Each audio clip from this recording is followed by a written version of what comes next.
Yes, c'est Giorgio pour Tarmac. On vit sous tension et c'est tout le temps sombre et je m'en fous dans le fond, je suis dans mon élément, je suis dans mon élément, je suis dans mon élément, on vit sous tension et c'est tout le temps sombre. Alors, déjà, je tiens à préciser que j'ai 26, parce que je suis né en début d'année et du coup j'ai écrit l'album tout au long de mes 25 ans. J'avais encore 25 ans quand il est sorti, mais maintenant je suis un peu plus vieux quoi. Mais du coup je sais pas si j'ai retenu des leçons précises, mais j'ai senti dans ma manière de gérer ma vie, dans mes responsabilités par rapport à ma vie personnelle, etc., que j'avais pris conscience de plein de choses et que je gérais plus les choses de la même manière. Et j'ai senti que j'arrivais plus à me situer sur quel artiste j'avais envie d'être, ce que j'avais envie d'apporter, ce qui me tenait pas forcément à cœur, etc. Donc j'ai vraiment l'impression de mieux me connaître et de mieux gérer ma vie. Donc c'est pour ça que pour moi c'était une année assez importante finalement, cette année des 25 ans. Un jour j'ai rencontré Hera et depuis je vous emmerde. Je suis rentré dans vos routines, parti en courant d'air. Maintenant je vais boire tout le voyage jusqu'au bout de la nuit. D'un point de vue musical, je me suis vachement lâché dans le sens où par exemple sur Hera, il y avait plein de styles de morceaux que j'aimais bien mais que je n'osais pas trop faire parce que j'avais l'impression que c'était pas trop mon style et je me disais ouais ça va peut-être pas plaire aux gens, etc. Même si j'ai toujours fait la musique pour moi. Ça rentrait quand même en compte d'une certaine manière. Je me suis beaucoup plus lâché avec cet album de faire tous les morceaux que je voulais faire comme je l'entendais. C'est pour ça que sur le morceau par exemple Akira, il y a zéro rap, quoi. Je chante du début à la fin. Ou même sur le morceau Barbara, j'ai vraiment fait un morceau plus en mode un peu fou où voilà, le texte est peut-être un peu moins important, c'est vraiment du kickage pur et dur, comme ça faisait longtemps que je n'en avais pas fait, donc voilà. Et après, d'un point de vue personnel, il n'y a pas d'énormes changements dans ma vie, si ce n'est des changements un peu intellectuels, quoi, dans ma manière de raisonner, de voir le monde qui bouge et tout. Je n'ai pas de leur monde, mais qu'est-ce que j'aurais fait pour un salaire? Y'a tout qui se mélange dans ma tête et mon corps. Un autre domaine dans lequel je me sens aussi bien que le rap, j'aime bien le sport, quoi. Je suis vachement la NBA, j'essaie d'aller jouer au basket au moins tous les lundis avec des potes et un domaine dans lequel je me sens vraiment à l'aise, si ce n'est pas dans le sport, c'est vraiment la littérature. Je lis beaucoup, j'ai toujours, pas toujours, mais depuis que j'ai 19-20 ans, j'adore lire. Il pleut des larmes, des âmes perdues dans les cieux. Et cette femme a des airs de torture pour les plus vicieux. En ce moment, je lis un livre qui s'appelle Oro. J'ai plus le nom de l'auteur parce que c'est un livre autobiographique, il a un nom vraiment compliqué. Et c'est un mec qu'on a un peu décrit comme le dernier aventurier.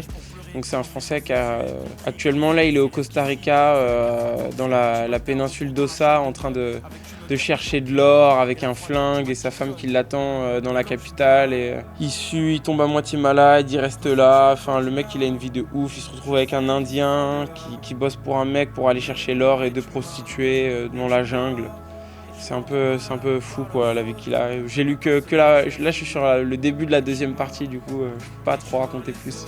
Un jour de ramdam, je vais quitter Paname, j'ai plus rien à entendre, trop souvent ça rafale. Il faut que je parte ailleurs, il me souhaite pas le succès. J'imagine que ça a une influence sur mon vocabulaire, peut-être des images ou même parfois dans les livres. On arrive à comprendre des situations qu'on a vécues, mais qu'on n'a pas réussi à retranscrire ou à exprimer avec nos mots, notre vision. Et quand c'est un auteur qui raconte une scène à peu près similaire d'un personnage à un autre, et on dit ah ouais, mais en fait, et on arrive à comprendre en fait ce qu'on a vécu ou des situations de vie. Et du coup, ça m'aide, j'imagine, dans mon écriture. Je ne me rends pas forcément compte directement. À part si je dédicace un auteur ou que je fais référence à un livre ou quoi que ce soit, il n'y a pas vraiment d'influence directe, mais j'imagine que ça a son impact, ouais. Canaliser mes émotions quand je me laisse guider par mes élans de folie. Moi, même si j'essaie d'influer le plus possible sur la musique, je suis pas producteur, donc je sais pas faire des putains de prod, donc en fait, moi, presque tout mon taf, il est concentré sur les textes. Et moi, c'est ce qui m'a touché dans le rap quand j'ai commencé à en écouter et que j'étais beaucoup plus jeune. C'est que je sais pas, 13-14 ans, c'est le fait de se retrouver en fait, s'accaparer un texte, s'approprier un texte, de se retrouver dans une punchline ou même que ça soit dans un truc direct qui nous touche dans nos vies ou même que ça soit lié au fantasme, tu vois, au rêve. Et donc, ouais, moi quand j'écris, j'essaie d'être le plus vrai possible, de me livrer le plus possible pour que déjà ça me fasse du bien, quoi, qu'il y ait un effet un peu cathartique. Et puis après, que je me dise, ouais, voilà, c'est cette vision du monde, cette vision de moi, cette vision de ces sentiments-là que j'ai envie d'exprimer, que j'ai envie de retranscrire. Et donc c'est vraiment important. Donc c'est vraiment une place majeure. Dans le quartier, c'est pas les hommes, mais c'est les balles qui percent. Alors moi et mon rap, on est en batterie faible. Avant de changer le monde, change l'enfoiré devant ton miroir. Lino.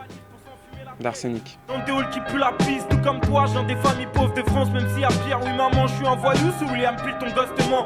Je me rends compte que, après moi, mon succès, il est relatif, j'ai pas un succès de ouf comme plein d'autres artistes, quoi, mais même si, et du coup, j'ai quand même ma petite notoriété, et je me rends compte que ça peut, si on gère pas bien sa vie, on peut vite s'isoler, en fait. Déjà, tu te retrouves à gagner plus d'argent que tes potes, donc même si vous avez les mêmes kiffs, vous pouvez pas forcément les réaliser de la même manière. On peut aussi passer plus de temps à travailler, à être en studio, à avoir moins de temps pour soi quand on est en tournée. Je pense que c'est important de vraiment garder la tête sur les épaules, sinon tu peux vite te perdre. Et je pense que si t'as vraiment un gros succès, quoi, faut vraiment bien gérer ça, sinon je pense que ça peut être assez compliqué à gérer. Après, c'est pas mon cas, j'arrive à le vivre et tout, mais ça, tu sens que tu peux vite vriller sans devenir un connard en fait, mais juste changer de mode de vie, etc.